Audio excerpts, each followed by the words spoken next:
हम लोग अभी तक दो प्रोडक्ट्स पढ़ चुके हैं। रिफ्रैक्टरी जो कि एक इंडस्ट्रियल एप्लीकेशन प्रोडक्ट था, दूसरा पोट्री जिसका यूज़ हम लोग डोमेस्टिक प्रोडक्ट के तौर पे करते हैं, और आज तीसरा प्रोडक्ट देखने जा रहे हैं ग्लास। ग्लास का यूज़ हम लोग industry as well as domestic के रूप में भी करते हैं। हम लोग अपने घरों में भी ग्लास का यूज़ करते हैं। तो आज का लेक्चर का हमारा लर्निंग आउटकम होगा ग्लास को डिफाइन करना। ग्लास बनाने के लिए कौन कौन से रॉ मटेरियल का यूज किया जाता है उसको रिकॉग्नाइज करना, और ग्लास के एप्लीकेशन को जानना। तो ग्लास बेसिकली क्या होता है? ग्लास एक इनऑर्गेनिक सॉलिड मटेरियल है जो कि ट्रांसपेरेंट और ट्रांसलूसेंट के साथ साथ हार्ड और ब्रिटिल होता है।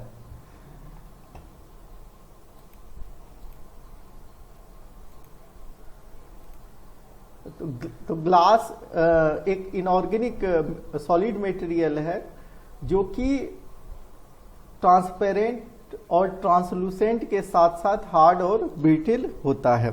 ग्लास को बनाने के लिए हम लोग क्या करते हैं? कुछ रॉ मटेरियल्स लेते हैं, उसको मिक्स करते हैं, फिर उसको फर्नेस के अंदर डाल के मेल्ट करते हैं। मेल्ट करने के बाद उसको सडन कूल किया जाता है। तो सडन कूल के बाद जो है ये हमें ग्लास का फॉर्मेशन होता है।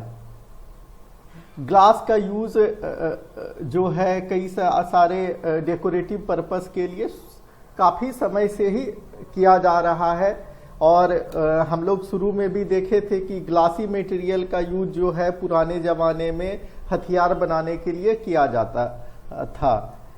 इसका यूज बिल्डिंग कंस्ट्रक्शन में, हाउसवेयर में, लेबोरेटरी में, कंटेनर्स के रूप में, टेलीकम्युनिकेशन इंडस्ट्री में किया जाता है।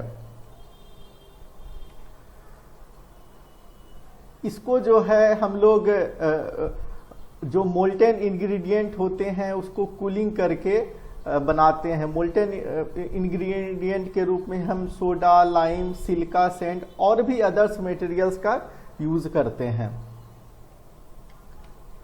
ग्लास बनाने के लिए हम लोग silica sand, soda, lime, feldspar, boron oxide, cobalt oxide, lead oxide, bone ash, chromium oxide, ये काफ़ी सारे मटेरियल्स हैं, इसका यूज किया जाता है। सिलिका जो होता है ये आगे हम लोग पढ़ेंगे। सिलिका जो होता है ये मेन रॉ मटेरियल्स होता है ग्लास फॉर्मेशन के लिए। हम लोग प्योर सिलिका से भी ग्लास बना सकते हैं, लेकिन बनाने का कॉस्ट काफ़ी ज़्यादा आएगा। तो इस कॉस्ट को कम करने के लिए, क्योंकि सिलिका पिछले क्लास में हम लोग देखे थे सिलिका का मेल्टिंग पॉइंट 1710 डिग्री टेम्परेचर होता है, तो इसके कॉस्ट को कम करने के लिए हम इसमें सोडा, लाइम, फेल्डस्पार, इन सब चीज़ों का यूज करते हैं। Again boron oxide, cobalt oxide का यूज जो है वो कलरिंग मटेरियल के लिए किया जाता है कि हमें ब्लू कलर का ग्लास बनाना है, या येलो कलर का ग्लास बनाना है, या ग्रीन कलर का ग्लास बनाना है, तो उसके लिए हम लोग कलरिंग मटेरियल्स उस मिक्सचर में डालते हैं। अगेन लेड ऑक्साइड का यूज किया जाता है इसको ओपाक बनाने के लिए। या आप लोग जानते हैं कि ग्लास पे जब लाइट ये पड़ती है तो वो लाइट को रिफ्लेक्ट करता है, तो उसको हम लोग कहते हैं रिफ्रैक्टिव इंडेक्स। तो रिफ्रैक्टिव इंडेक्स को बढ़ाने के लिए इसके अलावे भी जिरकोनिया का यूज किया जाता है। बोन एश का यूज करते हैं ट्रांसलूसेंट बनाने के लिए। ट्रांसलूसेंट क्या होता है कि बेसिकली तीन तरह के आप लोग मटेरियल देखे होंगे। एक मटेरियल होता है कि ट्रांसपेरेंट, जो कि इस साइड से उस साइड तक दिखता है। एक मटेरियल होता है ओपाक, जिसमें एकदम जो है लाइट पास नहीं करने देता है। और एक मटेरियल होता है इन बिटवीन देम, ना ओपाक होता है और ना ही ट्रांसपेरेंट होता है। तो इसको हम लोग ट्रांसलूसेंट मटेरियल कहते हैं। काफ़ी जगह आप लोग देखे होंगे जैसे बाथरूम का विंडोज होता है, या जो है ट्रेनों में जो है एक ग्लास लगाया जाता है जो कि एक साइड से दिखता है, दूसरे साइड से नहीं दिखता है। तो ये सब ट्रांसलूसेंट ग्लास का एडवांटेज है। ये कुछ आपके सामने कंटेनर ग्लास का एग्जाम्पल दिया हुआ। इसमें देखिए अलग अलग कलर के ग्लास हैं, व्हाइट ग्लास हैं, ब्लू ग्लास हैं, येलो ग्लास हैं, और इसको अलग अलग टेक्निक से बनाते हैं। इसमें अलग अलग रॉ मटेरियल्स का यूज किया जाता है।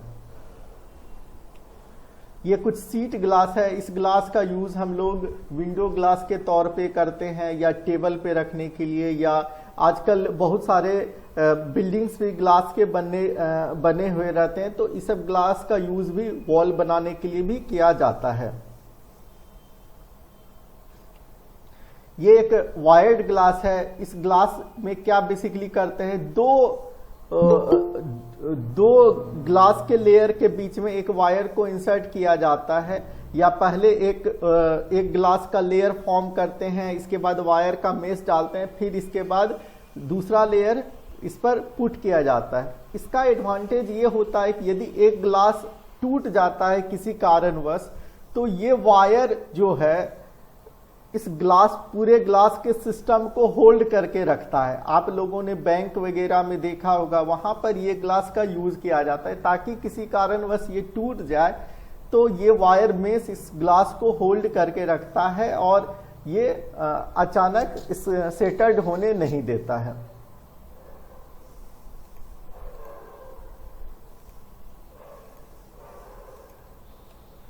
ये एक बुलेट प्रूफ ग्लास है। बुलेट प्रूफ ग्लास बनाने के लिए क्या करते हैं, एक थिन सीट का ग्लास लेते हैं और उस ग्लास पे रेजिन को अप्लाई किया जाता है, फिर दूसरा ग्लास को चिपका दिया जाता है।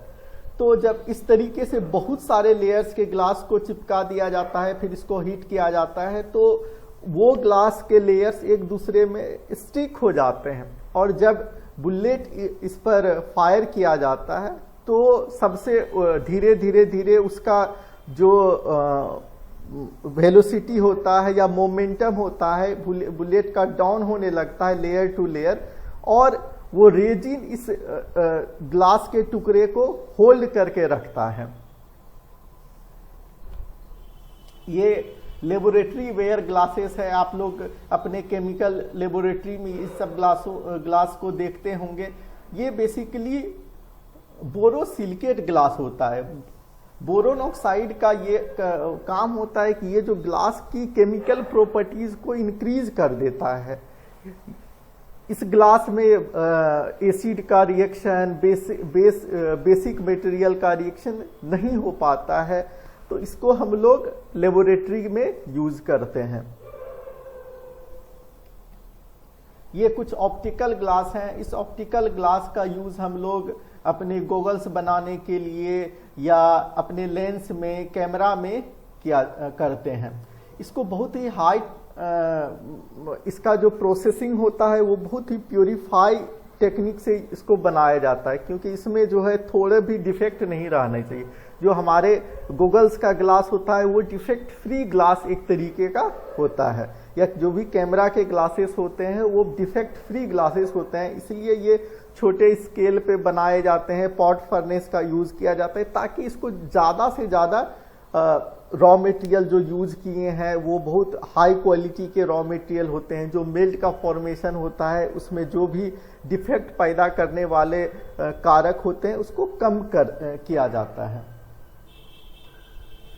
ये ऑप्टिकल फाइबर है। आप लोगों ने देखा होगा, जो इंटरनेट आपके यहाँ आता है या एक जगह से दूसरे जगह सिग्नल का ट्रांसमिशन होता है, पहले कॉपर वायर से किया जाता था।